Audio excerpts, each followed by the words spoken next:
네, 오늘은 앞에 있는 이 글자를 가지고 다뤄볼까 하는데요.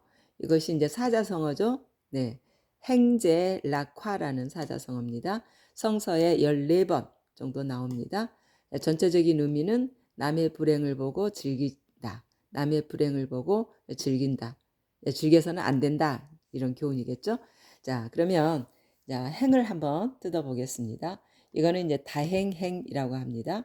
우리가 행복행으로 너무나 익숙하기 때문에 굳이 뭐 뜯어볼 게 있나라고 생각될 수 있어요. 자, 그런데 이제 이 글자는 재수예요, 사실은.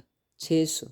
자, 각골문에 보게 되면 손에 수갑을 차고 그리고 이제 그 더 이상 못 도망가게 하기 위해서 벽에다가 고정을 시켜 놓은 수갑 찬 사람으로 이제 각골문에서 나오는데 그림은 자, 이렇게 되어 있었습니다. 손에 수갑을 차고 벽에 고정을 시켜 놓은 죄수.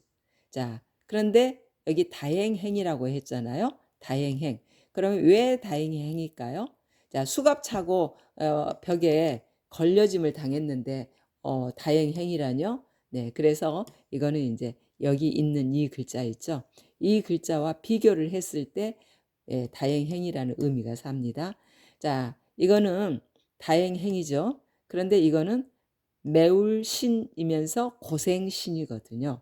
고생신. 근데 글자는 아주 같죠. 여기 한일만 빠졌을 뿐이에요.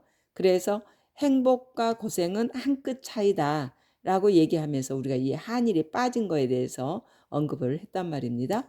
네, 그런데 이게 재수라 그랬죠. 그러면 이것도 재수예요. 말하자면 이 재수는 자, 어떤 일을 당하고 있는가 하면은 고생신이라 그랬잖아요. 그래서 지금 고생을 당하고 있어요. 어떤 고생일까요? 각골문에 보게 되면은 이와 같은 송곳으로 온몸에 문신을 새기고 있습니다. 네, 송곳으로 문신도 새기지만 옛날에는 그 불을 당긴 인두로 지져가지고 문신을 새기는 경우가 있었어요. 그래서 이제 이 사람은 지금 같은 재수이지만 이렇게 온몸에 문신을 새기고 있는 이 고통을 당하고 있는 상황이고요.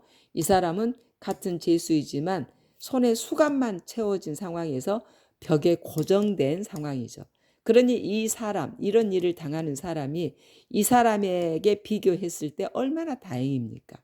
몸에 상처를 내지 않고 있으니. 그래서 다행행이라는 의미가 비로소 살죠.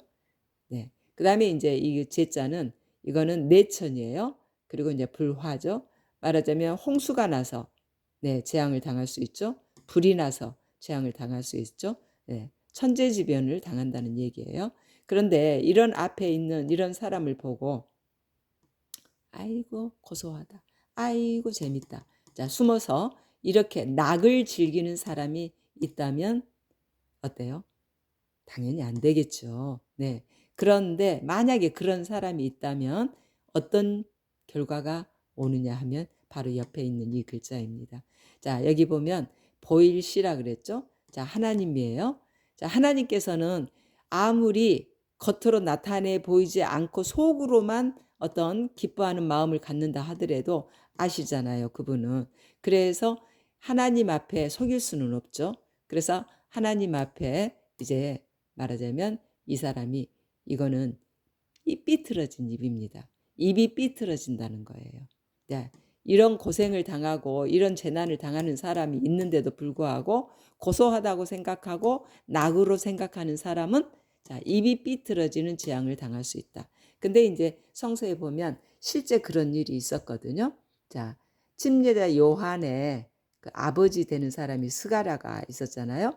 그런데 그의 부인이 이제 엘리사벳입니다. 근데 나이가 많아요. 근데 이제 스가랴가 이 성전 봉사를 하면서 여호와의 그 제단이 있는 곳에서 지금 일을 하고 있어요. 근데 천사가 나타납니다. 그러면서 하는 말이 나이 많은 그 부인 엘리사벳이 이제 아들 하나를 낳을 것이다. 그 아들은 이제 메시아의 신발끈을 풀어주는 그런 역할을 할 것이다. 라고 이제 말을 전합니다. 그러니까 스가랴가 픽 웃어요. 믿지를 못한 거죠. 자, 그렇게 그런 행동을 한 것 때문에 이 스가랴는 입이 삐뚤어졌어요. 말하자면 실제적으로 입이 어긋졌다기보다는 말을 못 해버렸다 이거예요. 그 순간부터 벙어리가 돼 버렸어요. 네. 그런데 이제 천사가 사가랴한테 얘기를 하죠. 그 아들이 태어나면 그 가정에는 요한이라는 이름을 가진 그 친척들이 없어요. 그런데 요한이라고 이름을 지으라고 천사가 명령을 합니다. 그래서 인제 1년 뒤에 그의 부인이 이제 요한을 탄생시키죠.